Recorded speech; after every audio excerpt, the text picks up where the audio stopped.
मी संस्थेचा अध्यक्ष झाल्यावर मला फोन आला, दादा आमचं पोरग टाकायचं संस्थेत. म्हणलं किती शिकलेलं आहे? 5वी. म्हणलं एवढ्या लहान लेकराला घेत नाही, मॅट्रिक होऊ द्या. आता 5वीला म्हणल्यावर मला वाटलं 10-12 वर्षाचं असत. नाही म्हणले 22 वर्षाचं. अबा मला कोडच कळलं ना.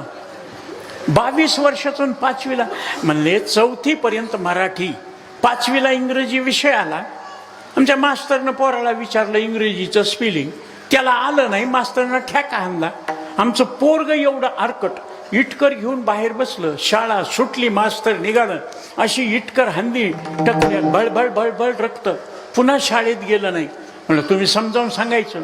आम्ही मायबापानं त्याला एवढा चाकू आहे. मायबापाला म्हणतात फॅडन टाकेल, खलास करेल. मला तितक्या थंडीचं मला घाम सुटला. मायबापा बोलत चाकू तर आमच्या संस्थेत आल्यावर कसं करील.